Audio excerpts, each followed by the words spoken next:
Hello everyone, welcome to the channel. So today I will be giving my thoughts on what I really enjoyed about Dragon Ball Superhero, just the things that I noticed that I really appreciate. I'll be doing a deeper dive on the subject later on the channel. Whenever I have images to put to my words, when it's officially released, I'll give a very in-depth review. But for this video, I'm just going to basically give my thoughts on what I loved about Dragon Ball Superhero.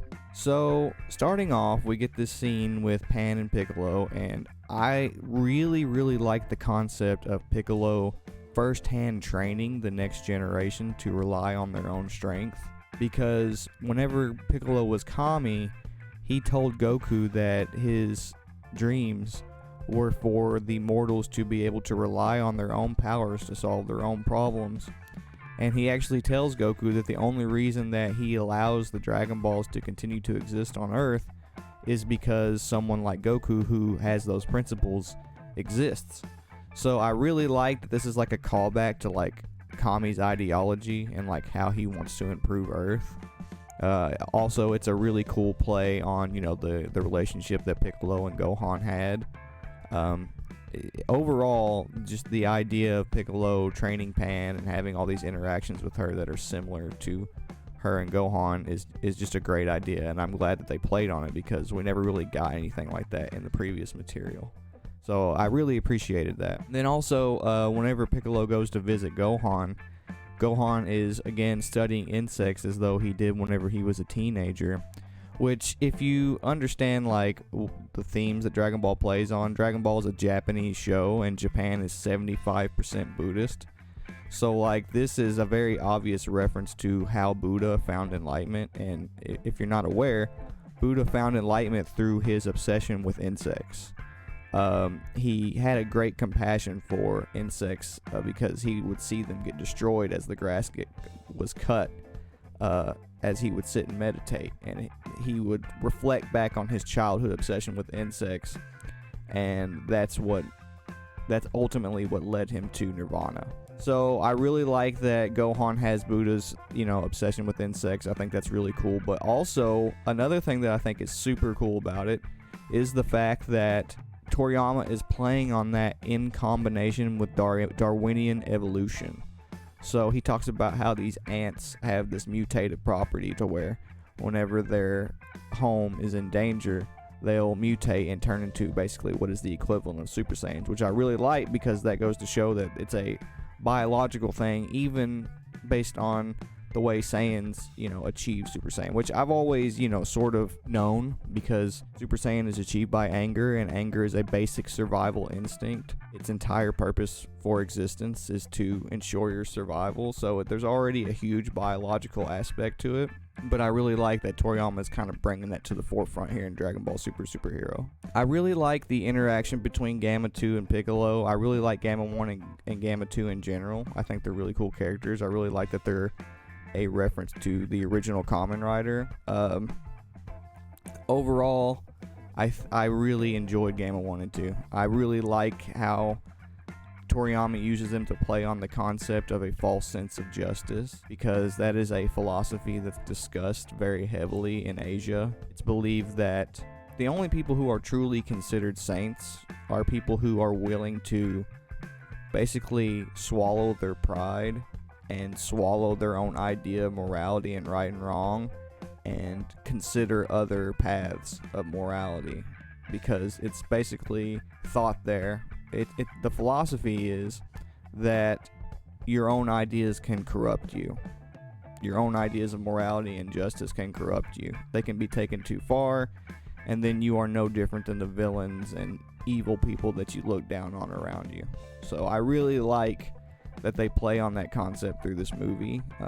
The Taoist false saint, true saint concept. I really like that idea. Dr. Hito as a character I thought was really cool. From the very beginning, they make it clear that his specialty is basically biological life, which I like because he brings back zombies.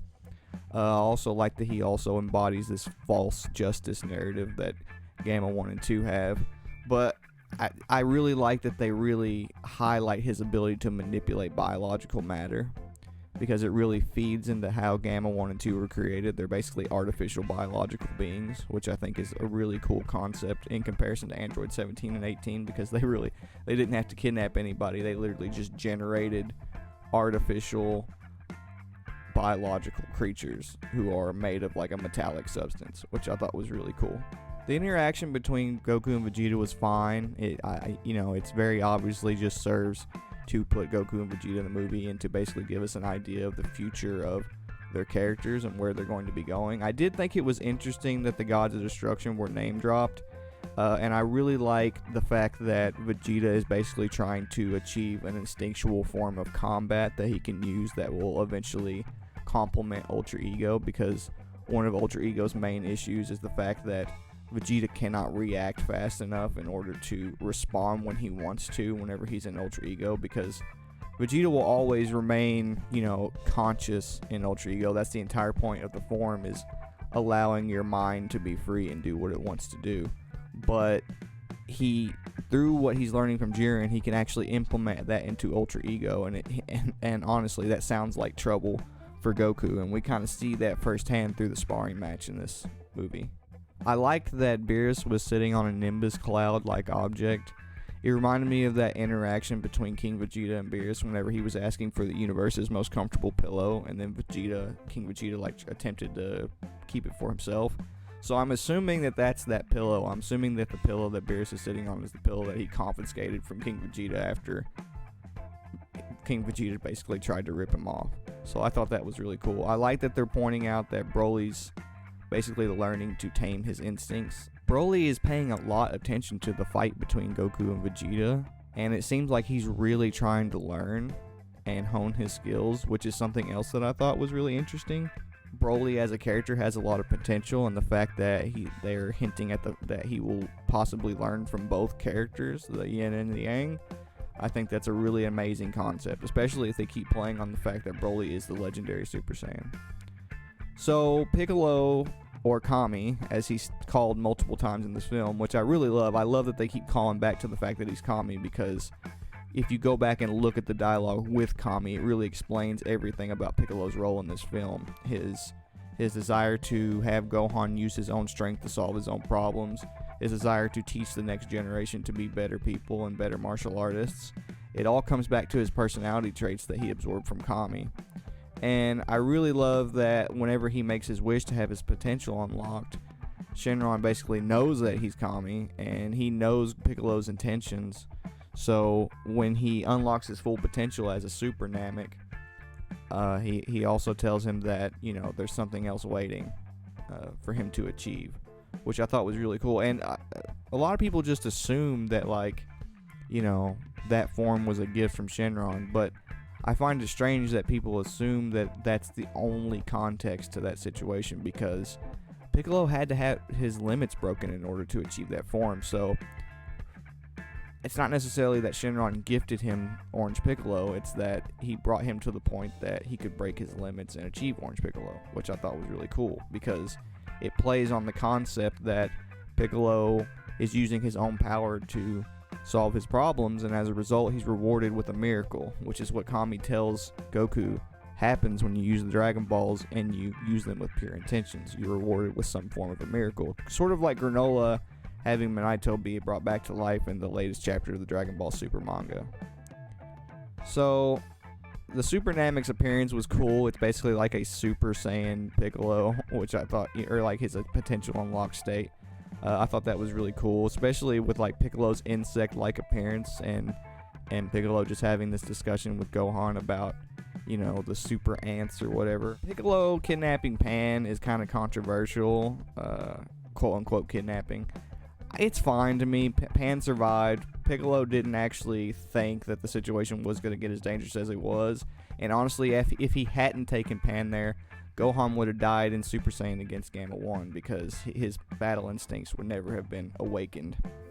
And that's something else I really like about this film, is the fact that Piccolo keeps referring to Gohan's potential as his battle instincts, because it basically confirms that. Now, don't get me wrong, like I said earlier, all of your emotions are based in your survival instincts. The only reason that human beings have emotions is in order to survive. each emotion has a effect that causes you to basically make a decision that puts you in the most desirable circumstances and environment for you to survive. And that's the entire point of emotions existing, is for your survival. So Super Saiyan, by that logic, is also an instinct form. But I like how they play on Gohan's specific instincts within this film, and they use that to basically further his progress and power. The Gotenks cameo was fine. I'm sure, you know, I love Toriyama comedy, but, you know, I really did want to see an actual Gotenks. Like, I wanted to see Gotenks, and it just sucked that I didn't get to see him. I understand that it's a giant troll, and I appreciate Toriyama's sense of humor, but I would love to have seen an actual animated adult form of Gotenks, but they knew that. Cell Max is fine for what he is.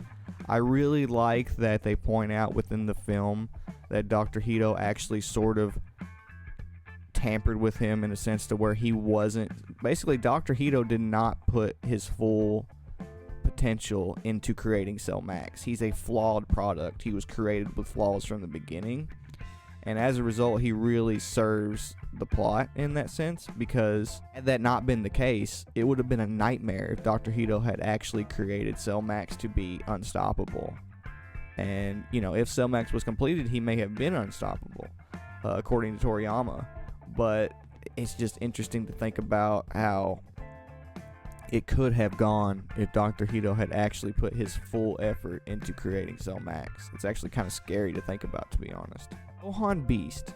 Like I said, I really appreciate the concept. I think it's awesome that they're playing on Gohan's instincts that have existed all the way since he was introduced as a character in Dragon Ball Z. I really appreciate that.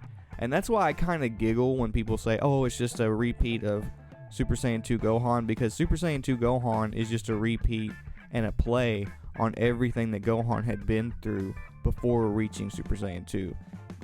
Gohan has a special trait as a character, and Gohan Beast basically plays on that special trait as a character. His potential has always been limited by his progress as a fighter, and the old Kai unleashes that potential to its full extent. We've never seen Gohan have a trigger with his potential completely unlocked, so it makes a lot of sense for this form to exist in the form that it does. This is basically Gohan at his max possible potential, which was awakened by his battle instincts. If you look back at Gohan and Piccolo's training, there's even an instance in the manga where Gohan talks about how he was training in the time chamber prior to the Tournament of Power, but that did not do him any good until Piccolo awakened his battle instincts, quote unquote. So it's sort of, and you know, Gohan goes into his ultimate state through thinking that Pan is in danger, right? So it's implied that Gohan's battle instincts need to be intact for him to use his ultimate state and beyond. Not just, you know, he doesn't just need to train and get his power back. His instincts as a fighter need to be intact. Overall, the movie was fine. I enjoyed it. I enjoyed all the deep references and stuff that aren't completely on the surface. I really love that they're still playing on most of these Dragon Ball Online concepts. Gohan studying. Maybe he'll eventually actually create that book that teaches the world ki control. You know, that, and as a result, people will learn to fly.